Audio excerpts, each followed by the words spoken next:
এই কটা দিন ধরে জলে এত সমস্যা হচ্ছে, একদিন জল আসছে তো ২ দিন জল আসছে না। সেই কারণে ড্রামটা আর পরিষ্কার করা হচ্ছিল না। বেশ কিছুদিন হয়েছে ড্রামের ভিতরের জলটা কিন্তু পরিষ্কার করা হচ্ছে না। আর আমি এই ড্রামের জল রেখে বেশি দিন কিন্তু রাখতে পারি না, আয়রন হয়ে যায়। তাই জন্য সপ্তাহে ২ বার ড্রামটাকে কিন্তু পরিষ্কার করে নিতে হয়। কিন্তু ওই যে সপ্তাহে ২ বার পরিষ্কার করি, কিন্তু এই যে ইদানিং সপ্তাহে ২ বার কি একবারও কিন্তু পরিষ্কার করতে পারিনি।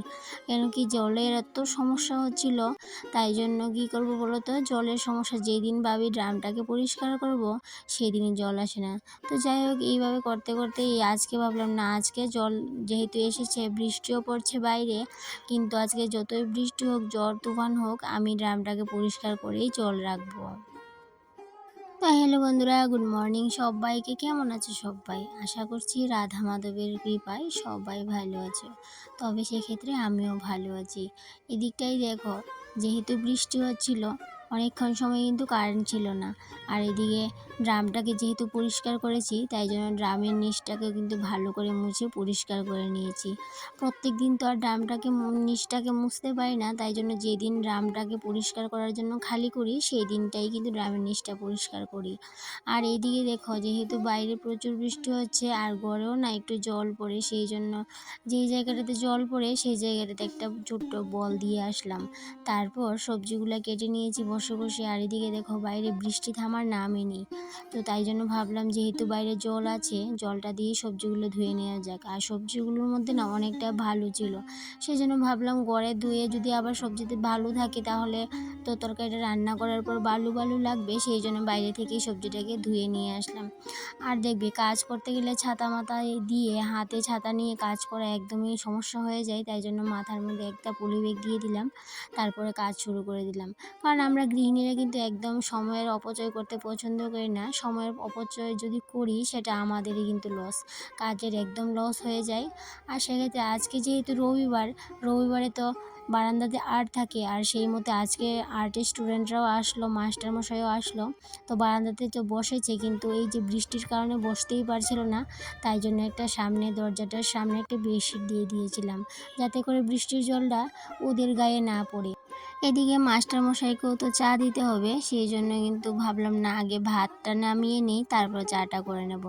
তো সেই মতোই ভাতটা নামিয়ে নিলাম। তো চা করতে গিয়ে দেখি কৌটোর মধ্যে চা পাতা শেষ হয়ে গেছে, বাড়ন্ত হয়ে গেছে। শেষ হয়ে গেছে তো বলতে নেই, তো বাড়ন্ত হয়ে গেছে। এদিকে দেখো, বাড়ন্ত হয়ে যাওয়ার পর আবার নতুন করে প্যাকেট কেটে কৌটা ভরে নিলাম। সেই সাথে বাকি চা পাতাটাকে রেখে দিলাম প্যাকেটটা, আবার যখন কৌটা খালি হবে তখন ভরে নেব। তো এদিকে চা করে মাস্টারমশাইকে চাটা দিয়ে আবার রান্নাটা করতে হবে, সেই সাথে রান্নাঘরটাকেও কিন্তু গুছাতে হবে। সেই সাথে রান্নাঘরের কয়েকটা জিনিস আছে, সেগুলোকে একটু ভালো করে মোছামাছি করতে হবে, কেন কি অনেক দিন ধরে এই জিনিসগুলোকে একদমই মুছে নিতে পারছিলাম না সময়ের অভাবে। আর আজকে যেহেতু বাইরে অনেক বৃষ্টি, অনেক বৃষ্টি বলতে তেমনটাও বৃষ্টি না, কিন্তু যেই বৃষ্টি ঝিরিঝিরি পড়ছে, এই বৃষ্টির কারণে বাইরের কাজগুলো না একদমই কিন্তু আজকে নেই। কাপড় ধোয়া বলো, উঠান ঝাড় দেওয়া বলো, সেই সমস্ত কাজগুলো একদমই নেই আজকে। তবে আজকে কাজ নেই বললেও কিন্তু চলে না, কেন কি দুপুরের এই কাজগুলো শেষ করে বাড়ির পাশেই তো একটা নিমন্ত্রণ বাড়িতে যেতে হবে। ওই যে বললাম গত ব্লগে যে আমাদের সদস্যদের মধ্যে একজন সদস্যার ছেলের অন্নপ্রাশন, তো সেখানটায় যেতে হবে, তাই জন্য কিন্তু জলদি করে কাজগুলোও শেষ করতে হবে। সেই জন্য এদিকে দেখো রান্নাটাও চাপিয়ে দিলাম, ভাতটা তো আগেই করে নিয়েছি, আর এদিকে নিরামিষ ঘ্যাট করার জন্য এই যে বসিয়ে দিলাম। আর এদিকে দেখো বাইরে অনবরত বৃষ্টি কিন্তু হয়েই যাচ্ছে, ঝিরিঝিরি ঝিরিঝিরি। তো যাই হোক, এদিকে রান্নাবান্না কমপ্লিট করলাম, ডাল রান্না করলাম, নিরামিষ করলাম, সেই সাথে একটু কালকে ডাল ছিল সেটাকে শুকিয়ে নিয়েছিলাম, আর করেছিলাম কারকল ভাজি। কেন কি হাজব্যান্ড তো যাবে না, বাড়িতে খাবে, সেই জন্য রান্নাবান্না করলাম। আর এমনিতেও রান্নাবান্নাটা যদি না করতাম তাহলে কিন্তু একটা চিন্তা থাকতো রাতের বেলা, সেই জন্য রান্নাবান্নাটা সেরে নিয়েছি। অনেকটাই কিন্তু এখন হালকা, মাথা থেকে রান্নার চিন্তাটা একদমই নেই। রাতের বেলা না হলে কিন্তু তরকারি সমস্ত কটা রাঁধতে হতো আবার নতুন করে। অবশ্য হাজব্যান্ডেরও নিমন্ত্রণ ছিল ওদের বাড়িতে, কিন্তু হাজব্যান্ড যেতে চাইলো না, বললো তুমি আর ছেলে চলে যাও। তো যাই হোক, হাজব্যান্ডের জন্য রান্নাবান্না সেরে ঘর এখন গুছিয়ে নেব। তারপর ঘরে কিছু দামি দামি জিনিস আছে, সেগুলোকে একটু ক্লিন করার ইচ্ছে আছে। তো ইচ্ছে আছে বলতে, এই যে একটা দেখতে পাচ্ছ ইন্ডাকশন, এটা আমার কাছে বহুত দামি একটা জিনিস, আমার কিচেনের সবচেয়ে থেকে দামি জিনিস। সব থেকে দামি জিনিস বলবো না, কারণ এটা থেকেও একটা দামি জিনিস আছে, সেটা হচ্ছে আমার ফ্রিজ, তারপরে ইলেকট্রিক ওভেন। এগুলো না আমার কাছে অনেকটা দামি। হয়তো যাদের পয়সা অনেকটা বেশি তাদের কাছে হয়তো দামি না, কিন্তু আমার এই ভাঙাচোরা টিনের মডুলার কিচেনটার মধ্যে এই যে কয়েকটা মাত্র জিনিস আছে কিছুটা দামি, এই জিনিসগুলোই না আমার কাছে অনেকটা মূল্যবান, অনেকটা দামি। তো তাই জন্য এই দামি জিনিস কটারে একটু যত্ন সহকারে রাখার চেষ্টা করি সব সময়, যাতে করে জিনিসগুলো একদমই নষ্ট না হয়, যাতে করে তাড়াতাড়ি করে দেখতেও বিশ্রী না হয়ে যায়। সেই জন্য কিন্তু প্রত্যেক দিনই কিন্তু একটু একটু মোছামাছি করে পরিষ্কার করে রাখার চেষ্টা করি। তবে আবার সপ্তাহে ১ দিন কিন্তু একটু ডিপভাবে পরিষ্কার করার চেষ্টা করি। তো যাই হোক, এদিকে এই কাঠের র্যাকটাকেও কিন্তু একটু গুছিয়ে নিলাম কৌটাগুলিকে মুছে। তারপর আবার এই দিকটায় এই র্যাকটাকেও সরিয়ে এই জায়গাটাকে ভালো করে মুছে আবার কিন্তু বাসন কটা রেখে দিয়েছিলাম। যে বাসন কটা আমি বারান্দাতে সবসময় ধুয়ে একটু শুকিয়ে রাখি, সেই বাসন কটা এনে আবার র্যাকটাকে গুছিয়ে নিয়েছিলাম। তারপরে বালতিগুলোকে কিন্তু আবার একটু মুছে নিলাম। কারণ রান্নাঘরের প্রত্যেকটা জিনিসই কিন্তু আমার কাছে দামি। এই যে কম দামি দুটো বালতি, এই বালতিগুলোও না আমার কাছে অনেকটাই দামি। তো তাই জন্য দামি দামি জিনিসগুলোকে আজকে মুছার অনেকটাই প্ল্যান। সেই জন্য মোছামাছি করে আবার জায়গার জিনিস জায়গা মতো রেখে দিচ্ছি। তারপর এই দিকটায় আসলাম। টেবিলের এই দিকটায় যতগুলা জিনিস আছে সবগুলা জিনিস নামিয়ে নেব। তারপর এই সাইডটা সমস্ত জায়গাটা পরিষ্কার করব। তো কালকে টাওয়ালটা ধুয়ে দিয়েছিলাম, তারপর পরে আবার একটা টাওয়াল বিছিয়েছিলাম ওই ইলেকট্রিক ওভেনটার উপর। কিন্তু সেই টাওয়ালটা না কি হয়েছে বলো তো, রাতের বেলা না ইঁদুরে না একটু কেটে দিয়েছে। তো কেটে দেওয়ার পর আবার সকালবেলা চেঞ্জ করে ইয়েলো কাপড়টা দিয়েছিলাম। তো আর যেই টাওয়ালটা আমি আগের দিন ধুয়েছিলাম সেটা কিন্তু শুকায়নি বলে এই হলুদ কাপড়টা দিয়েছিলাম। তো যাই হোক, আজকে শুকিয়ে গেছে। তো আজকে এই টেবিলের সাইডটা ভালো করে পরিষ্কার করে নিয়ে ইলেকট্রিক ওভেনের উপরে টাওয়ালটা দিতে পারবো। কেন কি, টাওয়ালটা তো শুকিয়ে গেছে, কিন্তু ওই যে একটা টাওয়াল আমার ইঁদুরে নষ্ট করে দিল।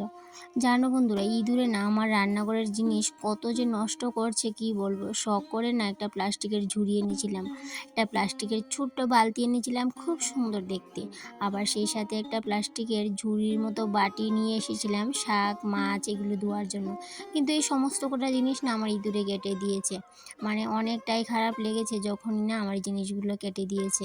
তো যাই হোক, কেটে দিয়েছে আর কি করব, সেগুলো তো আর কোনো এখনও কাজেও লাগাতে পারি না, এমনি ফেলে রেখেছি।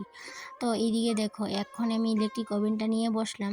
আর ইলেকট্রিক ওভেনটাকে কি দিয়ে মুছছি বলো তো, এই যে একটা ক্লিনিক প্লাস শ্যাম্পু দিয়ে। ক্লিনিক প্লাস শ্যাম্পু একটা প্যাকেট নিয়েছি একটা বলের মধ্যে গুলিয়ে, তারপরে ক্লিনিক প্লাস শ্যাম্পু দিয়ে আমি ঘরের যত কটা দামি জিনিস আছে সব কটাকে একটু মুছে নিয়েছি ভালো করে।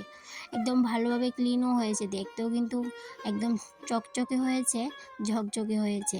আর এদিকে ইলেকট্রিক ওভেন ভিতরটাও দেখো, ভিতরটাও কিন্তু কয়েকদিন পর পর একটু মোছামাছি করে তারপরেই রাখি। কেন কি হয় বলো তো, যদি একটু মোছামাছি করে না রাখি, একটু যত্ন না রাখি, একটু দেখে শুনে না রাখি জিনিসগুলা, তাহলে কি হয় বলো তো, অনেক দিন যখন একটা একই জিনিস একই জায়গাতে থাকে, তখন ওই জায়গাতে না তেলিচূড়া আরশোলা, তারপরে নানা রকম পোকামাকড় বাসা বেঁধে যায়, পিঁপড়ে বাসা করে নেয়। তাই জন্য কিন্তু মাসে ২-১ বার করে ঘরের যেই জিনিসগুলা প্রতিনিয়ত কাজে লাগে না সেই জিনিসগুলাকে কিন্তু নাড়াচাড়া দিয়ে পরিষ্কার করে আবার জায়গা মতো রাখি।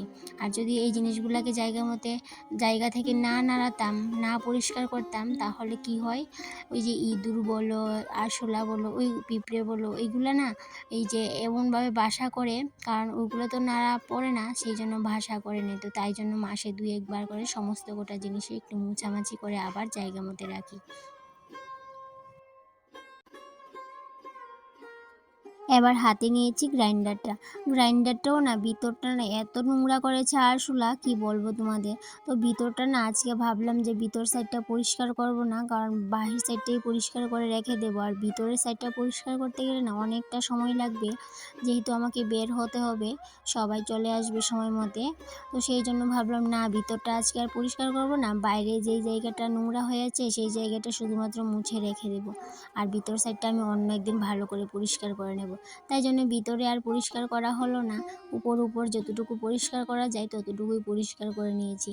আর ভিতরে হয়েছে কি বলো তো, ভিতরে একটা আরশোলা বসেছিল একদিন, আমি দেখিনি। আর যখনই মিক্সার বাটিটা যখন আমি বসিয়ে যখন মিক্সি করতে গেলাম মশলাটা, তো মশলাটা মিক্সি করার পর যখন বাটিটা না মিক্সির থেকে উঠালাম, তখন দেখি ভিতরে একটা আরশোলা মরে গেছে, একদম কি বলবো, চিড়ে চ্যাপ্টা হয়ে একদম একাকার হয়ে আছে ভিতরে।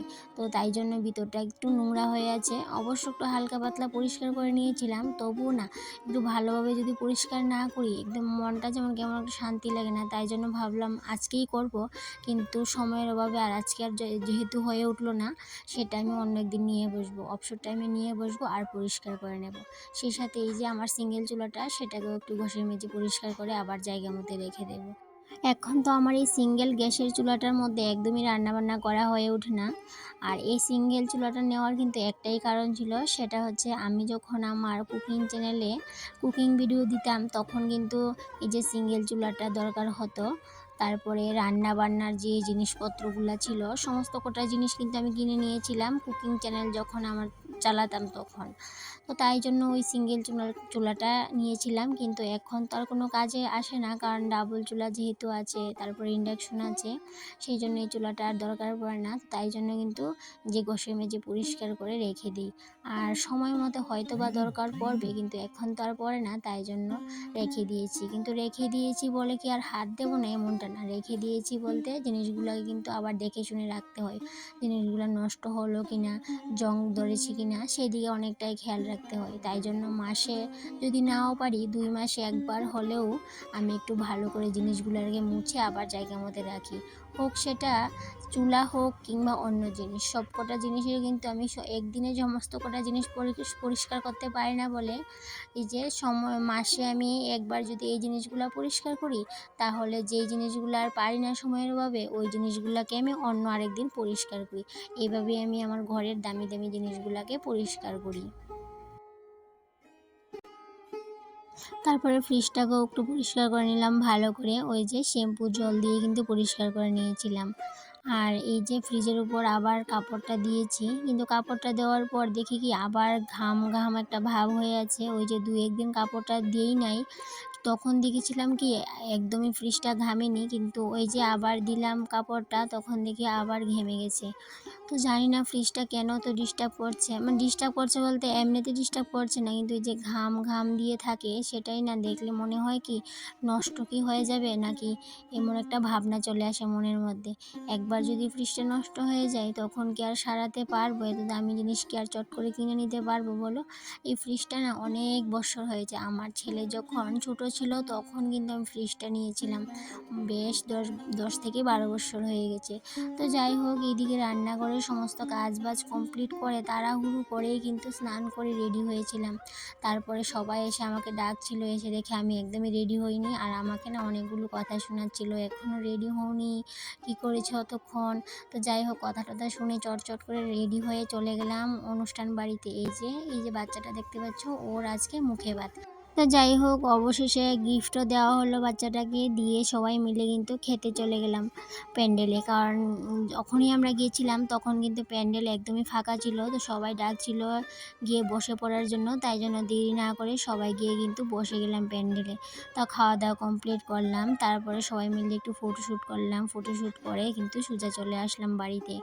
তো এইভাবেই আজকের দিনটা কাটলো। আর কথা বলতে বলতে না তোমাদের সাথে কথা যখন বলছিলাম ভুলেই গেছিলাম যে ভিডিওর কখন যে শেষ পর্যায়ে চলে আসলাম।